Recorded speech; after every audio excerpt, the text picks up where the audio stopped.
بسم اللہ الرحمن الرحیم۔ مجھے ایک صاحب ملے، کہنے لگے کہ میں روزے رکھتا ہوں۔ وہ امریکن تھے۔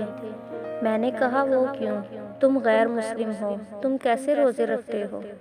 کہنے لگے کہ سال میں کچھ وقت انسان پر ایسا گزرنا چاہیے کہ وہ ڈائٹنگ کرے۔ جب ہم کچھ عرصے کے لیے ڈائجسٹو سسٹم کو فارغ رکھتے ہیں تو جسم کے اندر کچھ رطوبتیں ایسی ہوتی ہیں جو کہ ختم ہو جاتی ہیں۔ بہت سی پیچیدہ قسم کی بیماریاں ختم ہو جاتی ہیں۔ بھوکا رہنے سے ڈائجسٹو سسٹم پہلے سے زیادہ مضبوط ہو جاتا ہے اور بہتر طریقے سے کام کرنے کے قابل ہو جاتا ہے۔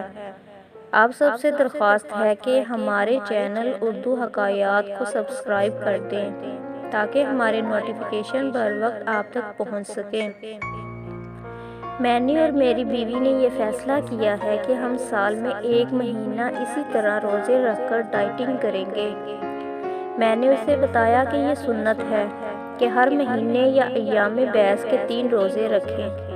بالخصوص وہ لوگ جو غیر شادی شدہ ہوں، وہ زیادہ روزے رکھیں۔ یہ بھوکا رہنا انسان کے اندر ایک ڈسپلن اور صبر و ضبط پیدا کرتا ہے۔ غیر شادی شدہ کو اس کی زیادہ تلقین کی گئی ہے تاکہ اس کی شہوانی قوت مناسب رہ سکے۔ آج کے غیر مسلم اس کے اندر مادی فائدہ دیکھ کر اس کو اپنانے کی کوشش کر رہے ہیں۔